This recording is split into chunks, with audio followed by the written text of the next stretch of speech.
আমি একটা পেয়েছি বাংলাদেশের ফার্স্ট ফিমেল গিটারিস্ট। তাই 1983-তে বাংলাদেশ শিশু একাডেমি থেকে আমি জাতীয় শিশু একাডেমি থেকে মরক্কো, তুরস্ক ভ্রমণ করি এবং আরও বিভিন্ন দেশ ভ্রমণ করি, যেটা আমার গান এবং গিটার পারপাস। আমার একটি ব্যান্ড দলও আছে, নামটা হচ্ছে নির্বাসন। আর অবশ্যই আমি এটা আনন্দিত, কারণ যখন একটা শিল্পী অ্যাওয়ার্ড পায় তখনই তার জীবনের একটা অ্যাচিভমেন্ট সে অনুভব করে। আমার প্রথম গিটারের যাত্রা শুরু আমার ভাই আজম ভাই সাথে গিটার বাজাতেন, পপ সম্রাট আজম ভাই, রকেট ভাই, আমার ভাই, ওনারা সবাই প্র্যাকটিস করতেন। তখন আমি এটা আমার মধ্যে একটা অনুপ্রেরণা জাগে যে গিটারটা আমি শিখব।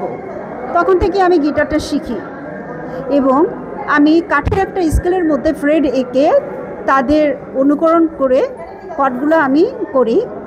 পরবর্তীতে আমি আপনার যেভাবে প্রফেশনালি গিটার প্লে করে সেগুলোতে আমি যাই, কিন্তু প্রিলিমিনারি স্টেজে তো আমি অতটা বুঝিনি। আমি জাস্ট কর্ডিংগুলো আমি শিখে ফেলেছিলাম এবং আমি হুবহু করে আজম ভাই যে গানগুলো আছে সেগুলো বাজাতাম, অন্যান্য গান বাজাতাম।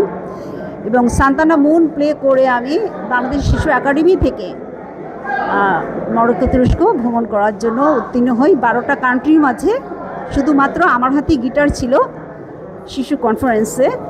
তো এতে আমি নিজে এখনও অনুভব করি সেই দিনগুলোর কথা।